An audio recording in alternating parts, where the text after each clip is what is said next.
So you want to be a cinephile. Have you ever just been in total awe listening to a director or actor talk about movies that they love with this sort of contagious passion? Something like this. Kubrick is something you live by. Have you ever had a movie move you to your core? For example, something like this. I'm still moved to tears by the cinematography. The warm feeling you get from listening to someone talk about movies with this sort of intense care and admiration means something. It means that you're human. We all get that feeling because we're confronted by someone's passion head on. Passion is what makes someone's love for movies so contagious. Movies to a cinephile is like water to a fish. They just need it. But everyone starts somewhere. My love for cinema as an art form began in my early teens, but I've grown, refined, and developed my taste over all these years. So if you want to be a cinephile and be able to name obscure titles, or foreign directors, or recall scenes to your friends from movies not a single person within 100 miles of you has seen, this video is for you. To watch a film like a true film lover, here are 5 steps to do it, with absolute care. The first step to becoming a film buff is going through some of the IMDb's or Rotten Tomatoes top 100 list. This is the most fun and most simple step. Just scroll through the whole list, get familiar with some of the titles, look at the scores, maybe read a couple of reviews and watch some trailers. Then watch 10 movies that catch your eye on the list. These are going to be the movies pretty much everyone can agree are some of the greatest movies of all time. Objectively so. If you can reference some of these films in conversation, you already know 105% more about movies than the average person. So that's step 1. Familiarize yourself with IMDb's top 100 list. And watch at least the first 10 on the list. The more the better. What this is going to do is kind of act like an entry point. You're picking 10 movies that catch your eye. That's the beginning of developing your own taste. But more of that later. If I had to recommend 10 films, I would go 12 Angry Men, The Dark Knight, Schindler's List, Fight Club, Goodfellas, Cinema Paradiso, City Lights, Toy Story, Rear Window, and Seven Samurai. Step 2. Get it out of your mind that you're only going to enjoy English language films. A little backstory on this.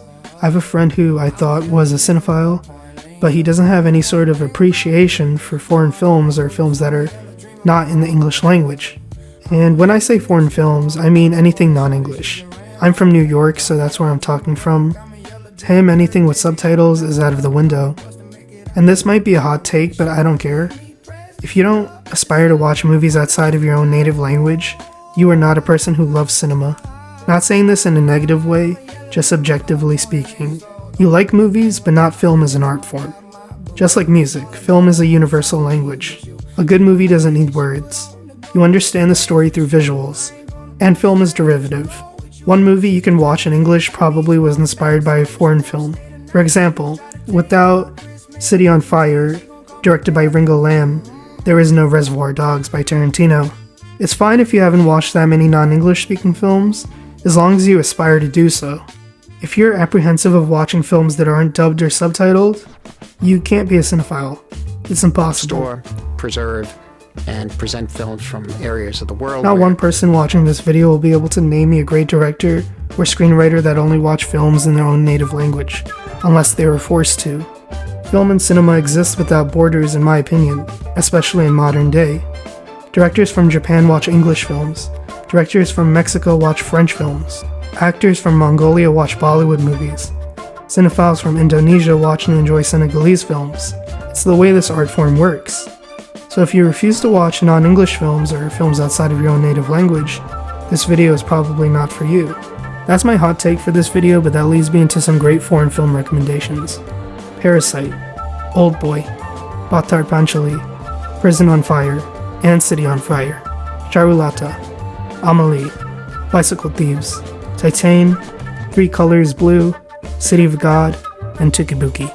Step 3. Now that you have a basic understanding of great films from all over the world, start watching random films.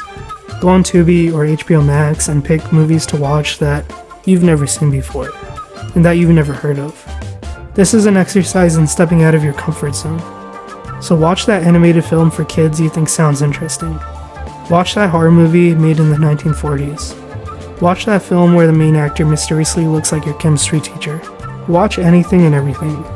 This step to me is the most fun because you're not just acting like a pretentious basic film buff, now you're stepping into the zone of a real film enthusiast. Real cinephiles don't care about Rotten Tomato scores or IMDb scores.